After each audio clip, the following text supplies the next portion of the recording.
Welcome back to Braille's channel. May latest update na naman po tayo ngayon para sa social pension payout schedule. Kung isa po kayo sa naghihintay ng inyong payout ay panoorin niyo po ito. Baka sakali andito na po ang inyong hinihintay. But before po tayo mag-start sa ating topic, please do kindly subscribe, like, and share na din po Brillas sa channel. lahat ng mga social pensioners na Subscribe kakilala po Brillas natin channel. para lagi po tayong updated sa Subscribe mga latest Brillas payout. channel. With no further ado, let's Subscribe begin na po Brillas sa ating channel. topic. Sub- Latest news update. The 6,000 pesos social pension, bagong payout schedule as of this date June 6, buong detalye alamin. Andito na po ang latest schedule po natin ng social pension payout as of June 6. Una na po dito ang bayan ng Ormoc City, sa Barangay Alegria, Batuan, Linaw, Punta, Barangay Tambulilid, Naungan, Patag at Barangay Mahayag. Ito ay gaganapin sa June 10 at Punta Covered Court from 8 a.m. until 5 p.m. Pangalawa ay sa Barangay Valencia, Ormoc City na. Gaganapin on June 12 at 8 a.m. hanggang alas 6 ng gabi. Pangatlo ay sa Barangay Maulong, Catbalogan, Samar. Ito po ay gaganapin sa June 14 at DSWD. Ang next schedule po natin ay sa Barangay Akmak, Iligan City. Ito po ay gaganapin on June 7 from 10 ng umaga hanggang alas 2 ng tanghali sa Akmak, Barangay Hall. Ang iba pang schedule sa bayan ng Iligan City ay ang mga sumusunod. Upper Tominobo from 8 to 12 noon, Barangay San Miguel from 1:30 up to 4. Barangay Mainit from 8 to 12, Barangay Upper Hinaplanon from 1:30 until 4, Barangay Villaverde from 8 to 12 noon, Barangay Santo Rosario from 1 to 4, Barangay Tipanoy, Barangay Akmak, at ang Barangay Bunawan from 1 to 4 ng hapon. Ang Barangay Tubod naman ay gaganapin sa June 7 at South 1 East Central School from 8 to 5 ng hapon.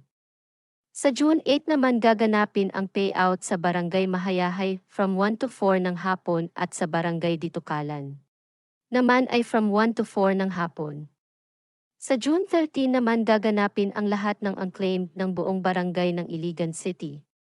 Ang next naman po natin ay sa Barangay Taclobo, Dumaguete City, na gaganapin sa Talay Evacuation Center from 8 a.m. until 5 ng hapon. Ang next schedule ay sa Alamada, Cotabato. Ang bawat barangay na makikita nyo sa inyong screen ay kasama sa mag-payout this June 13 from 8 till 12 noon.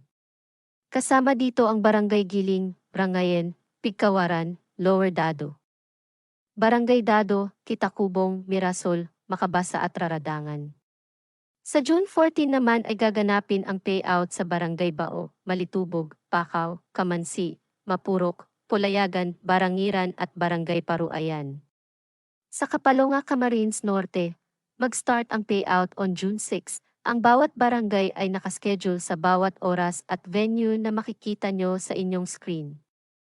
Sa June 7 naman, ang Barangay Tanawan, Magsaysay, Old Camp, Alayaw, Katabawangan, San Roque, Matake, San Isidro, Kamagsaan at Barangay Ubaw. Ang oras at venue ay makikita nyo sa inyong screen. At sa June 8 naman gaganapin sa Barangay Poblacion Covered Court ang payout ng Barangay Poblacion at Barangay Katiunan. Sa Barangay Bangkaw-Bangkaw gaganapin naman sa June 18 at purok pagkakaisa covered court na mag-start ng 7 ng umaga. Ang Barangay Maon Poblacion, Butuan City, Agusan del Norte, gaganapin sa June 12 at Barangay Covered Court from 8:30 ng umaga.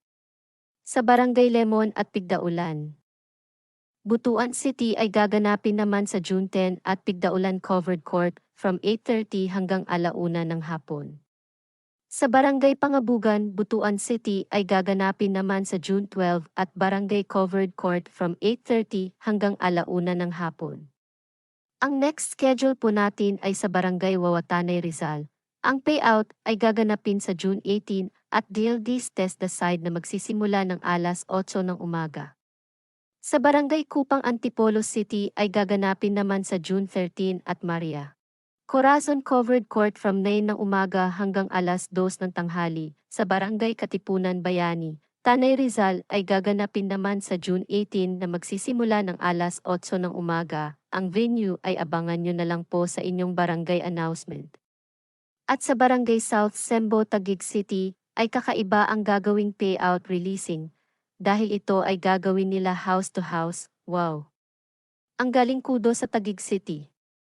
Magsisimula po ang house to house from June 11 hanggang June 28. Sana lahat ng lugar ay katulad nito at hindi na mahihirapan pa ang mga seniors natin. That's it. Sa ngayon po ay ito pa lamang ang naglabas ng kanilang schedule, kaya sa mga naghihintay pa rin po ay manatili po kayong nakatutok sa aking channel para sa mga latest update po ng payout schedule para sa inyong social pension. Naway ang iba pang lugar, especially dito sa NCR, ay makapag-payout na din. Marami pong salamat and God bless everyone.